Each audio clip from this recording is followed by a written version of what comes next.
नमस्ते बच्चों, इससे पहले हमने प्रश्न 5.1 देखा था और समांतर चतुर्भुज की जो कसौटियां होती हैं समांतर चतुर्भुज होने की वह इसमें हम देखेंगे। यहाँ पर जैसे समांतर रेखाओं की कसौटियां दिया है तो पहला, यदि दो रेखाओं का किसी तिर्यक रेखा द्वारा प्रतिच्छेदन होने पर बनने वाली संगत कोणों की कोई एक जोड़ी परस्पर सर्वांशम हो तो वे रेखाएं परस्पर समांतर होती है। यहाँ पर संगत कोणों की कोई एक जोड़ी किसी तिर्यक रेखा के द्वारा अगर दो समांतर रेखाएं हैं जैसे दिख रही हैं तो उनमें हमेशा दिखने वाली जो दिखती है, जैसे कि आसानी से हमें दो रेखाएं दी गई हैं और दो रेखाओं को कोई तिर्यक रेखा काटती है तो वहां पर जो संगत कोण बनता है समांतरता की संगत कोण कसौटी से वो दोनों रेखाएं परस्पर समांतर होगी। दूसरा, यदि दो रेखाओं का किसी तिर्यक रेखा द्वारा प्रतिच्छेदित होने पर बनने वाले एकांतर कोणों की कोई एक जोड़ी सर्वांशम हो तो वे रेखाएं परस्पर समांतर होती हैं। तो यदि कोई भी दो रेखा दी गई है और उसे कोई तिर्यक रेखा इस तरह काट रही है कि उसके द्वारा बनने वाले जो दो एकांतर कोण हैं तो वो एकांतर कोण जैसे दिखते हैं और इसलिए समांतरता की एकांतर कोण कसौटी से वे दोनों रेखाएं परस्पर एक दूसरे के समांतर होंगी। फिर तीसरा है, यदि दो रेखाओं का किसी तिर्यक रेखा द्वारा प्रतिच्छेदित करने पर बनने वाले कोणों की एक जोड़ी संपूरक हो तो वे रेखाएं परस्पर समांतर होती है। यहाँ भी वैसे ही दो रेखाएं दी गई होंगी, उसको कोई तिर्यक रेखा प्रतिच्छेदित करे, उनके दो कोणों के मापों का योगफल 180 अंश होता है तो वे रेखाएं परस्पर एक दूसरे के समांतर होती हैं। जैसे पहला वाला अभी हमने क्या देखा, पहले वाले की आकृति, जैसे पहले वाले में ये दो रेखाएं दी गई हैं, रेखा ये दोनों दी गई हैं, जैसे रेखा ये L है और ये M है, N उसकी तिर्यक रेखा है, यहाँ पर ये रेखा N है, ये उसकी तिर्यक रेखा है। रेखा N तिर्यक रेखा है तो यहाँ पर ये कोण, अगर ये कोण दोनों सर्वांशम है, ये दोनों कोण अगर परस्पर सर्वांशम है तो संगत कोण समांतरता की संगत कोण कसौटी से यहाँ पर रेखा L समांतर हो जाएगी रेखा M की। रेखा L दिया है, रेखा M दिया है, ये दो रेखाएं दी गई हैं, उनको कोई तिर्यक रेखा N प्रतिच्छेदित करती है। फिर ये दोनों कोण अगर एक दूसरे के सर्वांशम है तो समांतरता की अंतर कोण कसौटी से रेखा L समांतर हो जाएगा रेखा M की। दूसरा, यहाँ पर दो रेखाएं दी गई हैं, जैसे ये दो रेखाएं हैं, रेखा L हो गया, रेखा M हो गया। अब इन दो रेखाओं को कोई एक तिर्यक रेखा N प्रतिच्छेदित करती है। अगर ये प्रतिच्छेदित करती है तो यहाँ पर बनने वाले, जैसे ये कोण और ये कोण दोनों अगर सर्वांशम है, ये कोण और ये कोण अगर दोनों सर्वांशम हो जाते हैं तो एकांतर समांतरता की एकांतर कोण कसौटी से रेखा L समांतर हो जाएगा रेखा M की।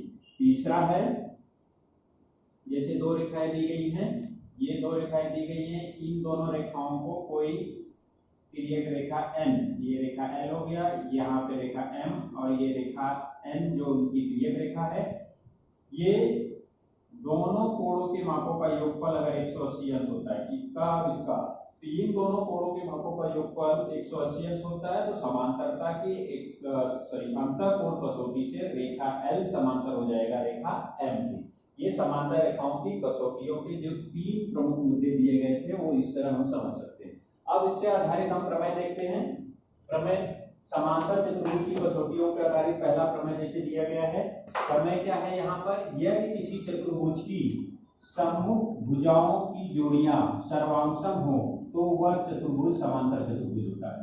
यहाँ पर चतुर्भुज PQRS दिया है, भुजा PS सर्वांशम है भुजा QR के, भुजा PQ सर्वांशम है भुजा SR के। तो ये हम दत्त में लिख लेते हैं, चतुर्भुज PQRS में भुजा PS सर्वांशम है भुजा QR के और भुजा PQ सर्वांशम है भुजा SR के। तो चतुर्भुज PQRS क्या है, समांतर चतुर्भुज है। इसको सिद्ध करने के लिए हमने क्या किया, विकर्ण PR खींचा। अब विकर्ण PR खींचने पर हमें अगर देखते हैं तो यहाँ पर दो त्रिभुज दिख रहे हैं, त्रिभुज SPR, यहाँ पर लिखेंगे त्रिभुज SPR, त्रिभुज SPR तथा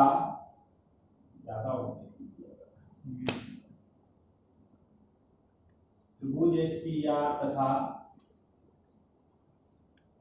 त्रिभुज एस पी आर, त्रिभुज क्यू पी आर ले लेते हैं हम लोग। तो त्रिभुज क्यू पी आर में ये हमने ले लिया। अब जो दत्त में दिया था, जैसे हम ले लेते हैं, यहां पर दिया गया है भुजा पी एस, भुजा पी एस सर्वांशम है भुजा क्यू आर की, ये हो गया, ये दिया है। और दूसरा भी दिया है भुजा पी क्यू सर्वांशम है भुजा एस आर, ये दोनों हमारे क्या हो गए, दत्त। ये प्रश्न के दिए गए थे कि ये दत्त हो गए। जो हमने रचना की थी विकर्ण पी आर, वह दोनों त्रिभुजों में समान भुजा है, इसलिए भुजा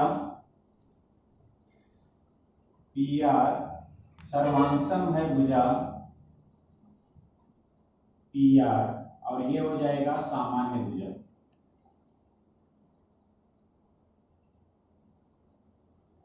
ये हो गया। अब दोनों त्रिभुज, त्रिभुज एस पी आर, त्रिभुज क्यू पी आर एक दूसरे के सर्वांशम है।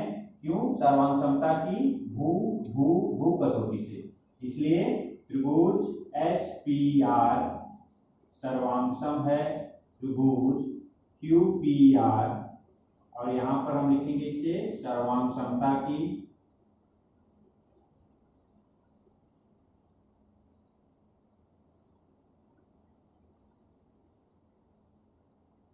भू भू भू भू भू भू कसौटी से।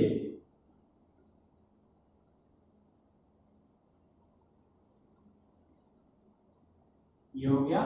अब अगर ये दोनों त्रिभुज परस्पर सर्वांशमता की भू भू भू कसौटी से, इसलिए यहाँ पर अब इनके जो संगत कोण होंगे वो सर्वांशम होंगे।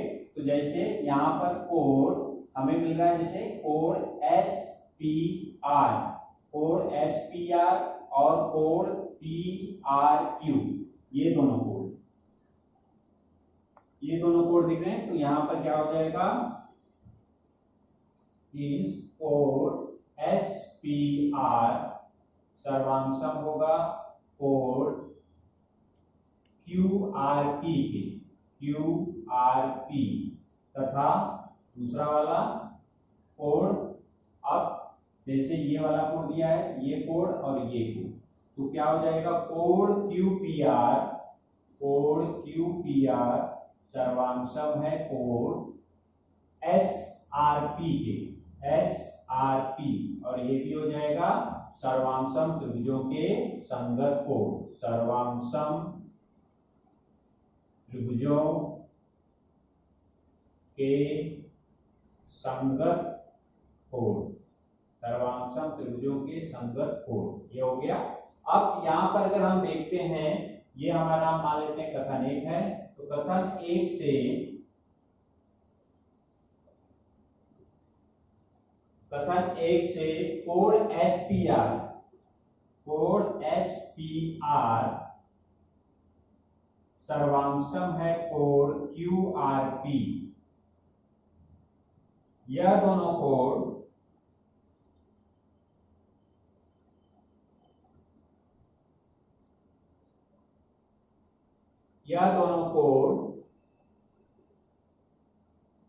तिर्यक रेखा, जैसे यहां पर देखा जाए ये दोनों कोण, जैसे पी एस समांतर है क्यू आर के, पी एस समांतर है क्यू आर के, पी एस समांतर क्यू आर है, और ये उसकी तिर्यक रेखा है, तो इस आधार पर बने हुए हैं। तो हम लिख सकते हैं यहाँ पर ये दोनों कोण एकांतर कोणों की जोड़ियां है, यह दोनों कोण एकांतर कोणों की जोड़ियां हैं।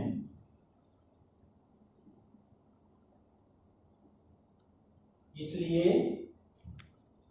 समांतरता की एकांतर कोण कसौटी से हमें क्या मिल जाएगा, समांतरता के एकांतर कोण कसौटी से हमें मिल जाएगा कि भुजा पी एस समांतर भुजा क्यू आर, ये कथन नंबर 2, और यहां आ जाएगा समांतरता की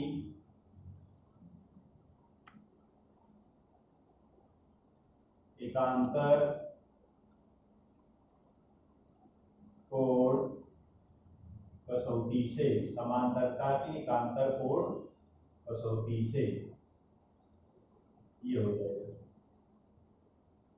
उसके बाद दूसरा कोणों की जोड़ी दी गई है कथन 1 से।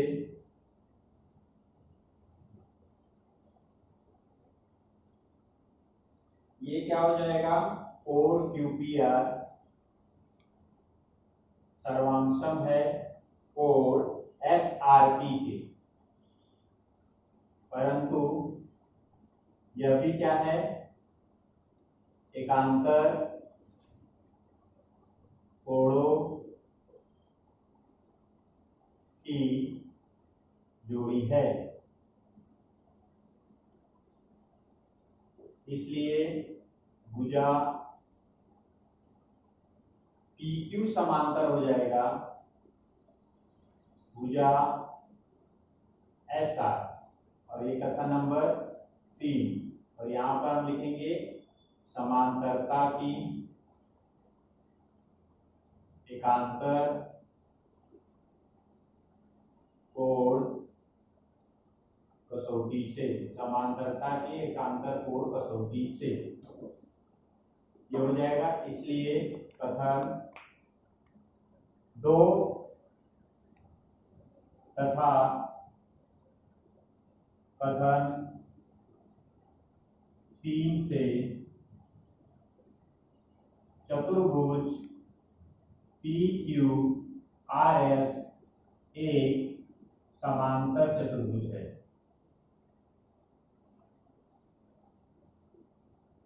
क्योंकि यहाँ पर भुजा PS समांतर हो गई भुजा QR के, और यहाँ पर भुजा PQ समांतर हो गई भुजा SR के। जिस चतुर्भुज की समूह भुजाओं की दोनों जोड़ियां परस्पर एक दूसरे के समांतर हो तो वह चतुर्भुज एक समांतर चतुर्भुज होता है। इस तरीके से हमने यहाँ पर देखा कि सर्वांतम क्या था, कि जिस चतुर्भुज की समूह भुजाओं की जोड़ियां सर्वांसम हो तो वह चतुर्भुज समांतर चतुर्भुज होता है। समांतर चतुर्भुज की समूह भुजाएं परस्पर एक दूसरे के समांतर और सर्वांसम होती हैं। दूसरा प्रमेय देखते हैं हम, यदि किसी चतुर्भुज के समूह कोणों की दोनों जोड़ियां परस्पर सर्वांसम हो तो वह समांतर चतुर्भुज होता है। जैसे ये चतुर्भुज PQRS है, हमने मान लिया कि कोण P x अंश है, कोण R x अंश है, कोण Q y अंश है और कोण S y अंश है। यहाँ पर चतुर्भुज PQRS में कोण SPQ बराबर किसके, कोण QRS के, कोण PSR बराबर है कोण PQR के। इसलिए हमने क्या सिद्ध करना है, चतुर्भुज PQRS एक समांतर चतुर्भुज है। अब इसमें ध्यान से देखते हैं कि सबसे पहले हमें जो पता है, हम मान लेते हैं कि माना कोण SPQ बराबर कोण QRS x अंश, ये कथन 1, तथा कोण PSR बराबर किसके है, कोण PQR, और ये क्या है y अंश, कथन नंबर 2। ये हमने मान लिया। अब चतुर्भुज के चारों कोणों के मापों का योगफल क्या होता है, 180 अंश होता है। इसलिए क्या लिखेंगे, चतुर्भुज PQRS में क्या हो जाएगा, कोण SPQ प्लस कोण QRS प्लस कोण PSR प्लस कोण क्या हो जाएगा, ये PQR, ये चारों कोण हो गए और इनका मापों का योगफल कितना होता है, 360। तो यहाँ पर चतुर्भुज में कोण SPQ, कोण QRS, कोण PSR, कोण PQR बराबर 360। यहाँ पर हम लिखेंगे चतुर्भुज के सभी कोणों के मापों का योगफल।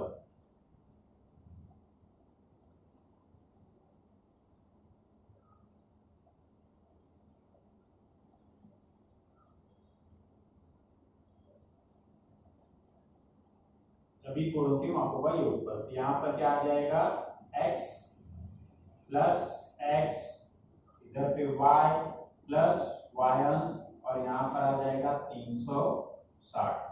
इधर पे क्या हो जाएगा, 2x अंश प्लस 2y अंश बराबर 360।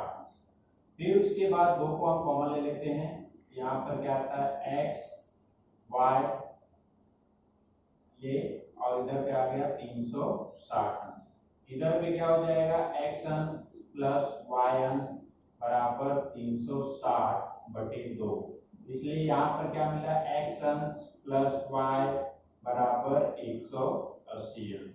अगर हम देखते हैं तो हमें क्या मिल जाता है, इसका मतलब आकृति में देखते हैं तो x बराबर कोण QPS, यहाँ पर लिखेंगे कोण QPS प्लस y बराबर कोण PSR, यहाँ पर कोण PSR बराबर 180 अंश, परंतु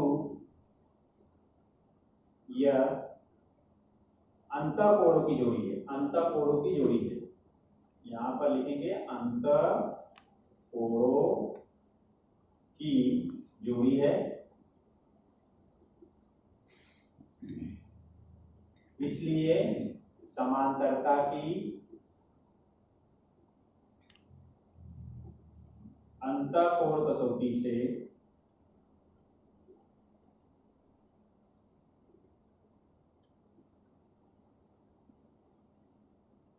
समांतरता की अंतःकोण कसौटी से क्या हो जाएगा कि ये सर्वांशम हो जाएगी। कौन कौन सी भुजा? भुजा PQ सर्वांशम है, सॉरी समांतर है, भुजा PQ समांतर हो जाएगी भुजा SR। उसी प्रकार हम सिद्ध कर सकते हैं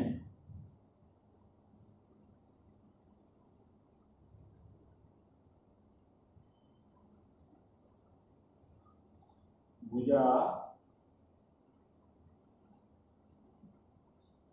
PS समांतर भुजा,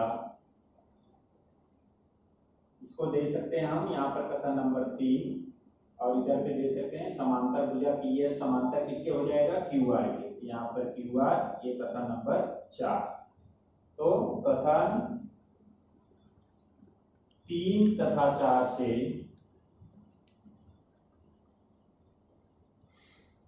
क्या हो जाएगा? चतुर्भुज PQRS एक समांतर चतुर्भुज है। इस प्रकार हमने समांतर चतुर्भुज की कसौटियों से संबंधित दो प्रमेय, पहला यदि किसी चतुर्भुज की समूह भुजाओं की जोड़ियां परस्पर सर्वांशम हो तो वह चतुर्भुज समांतर चतुर्भुज होता है। दूसरा, यदि किसी चतुर्भुज के समूह कोणों की दोनों जोड़ियां परस्पर सर्वांशम हो तो वह समांतर चतुर्भुज होता है। इन दोनों प्रमेय को सिद्ध किया।